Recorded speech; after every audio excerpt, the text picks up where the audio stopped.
This is Gospel Music Today. We're at the National Quartet Convention with Kim, Dean, and Mike from the Hoppers, and welcome to Gospel Music Today. Thank you. Our pleasure. Now let me go back a little bit over the history of the Hoppers, and then we'll talk about what's going on currently. Well, actually, my dad formed his little quartet with his brothers after he heard his first gospel concert in Winston-Salem, North Carolina, at the historic Reynolds Auditorium. He heard the Spears and the Blackwoods and the Statesmen, and it was the Spears that really sparked his interest and kind of got him cranked up on this thing called gospel music. Went home, got his brothers together. They decided later on, after a couple of years, they needed a piano player, and I guess they didn't like my dad's guitar playing, so flagged my mom down. He did in the middle of Madison, where we're from, and didn't say hello or anything, just went over and pecked on the window and said, would you consider playing the piano for my brothers and I? We started a quartet. And she said, well, I'll have to think about that. And then the light turned green and she said yes, and she took off. So, and they've been together ever since. 55 years in gospel music this year, 51 years of marriage for them, 24 years for this is Kim, my wife, and this is my brother. My name. This is my brother.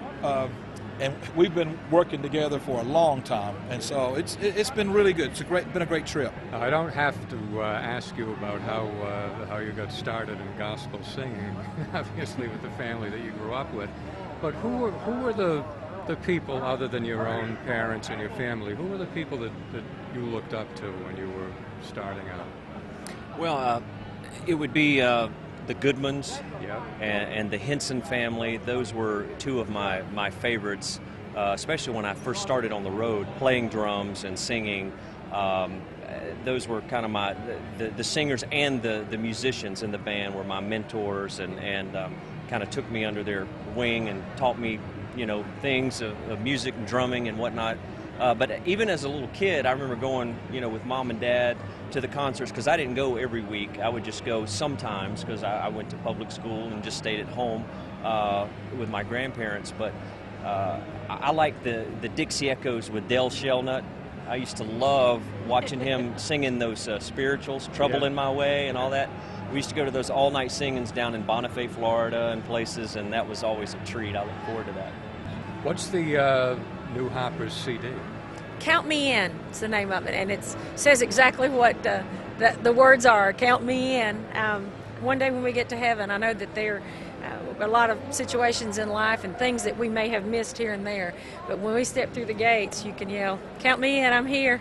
So it's a wonderful song and fun song written by Ronnie Henson. That's our new single, and then we have several great songs. It's one of I think one of the greatest CDs that we've ever done, and we did it in a lot of different ways and took a long time to do it, but it's probably one of the most true Southern albums that we've done in several years. We always had a Yahweh or a Jerusalem, which is not typically Southern gospel, but this one is pretty much straight ahead Southern gospel, and something that was just real intriguing to us to get to just do kind of the old-timey songs that brought us to the party, so to speak. So Let me get Dean over here a little closer, and Mike, you stay here because I know you're both really involved in the production of the Hoppers material. What do you look for when you're getting ready for a new CD? I know you've got a million songs you must go through, but what are you looking for? Well, honestly, the first thing is something that's going to touch us, our hearts, so that we can convey that message. If it don't bless you, it ain't going to bless them. And it's not our statement, that's a Vestal Goodman statement there, honey. that's what she followed it with. So, and then we get songs from everywhere. A lot of the great writers, like the Rodney Griffins and the Joseph Habedanks and the Diane Wilkinsons, we get those songs, but we also get songs from people that you wouldn't know. And there's a diamond in the rough, and that song has been carved out through a heartache or something that was given to them by God. And so looking through songs is a long process, though. We recorded probably 15 songs on this new CD, but we narrowed it down to 11 that we actually put out on the CD. So we've got some others held back for the next time around. But sometimes it's the mood that you're in at that point, because you do an album, you release it now.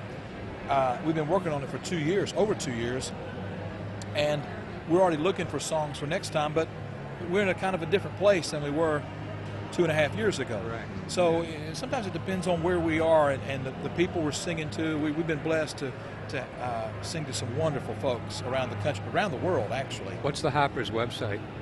Oh, you can visit us at www.thehoppers.com, and talking about the new CD, that's on our online store, which is shopthehoppers.com, and it has our new CD plus all of your favorites and soundtracks and everything about the Hoppers, all things Hoppers, right there.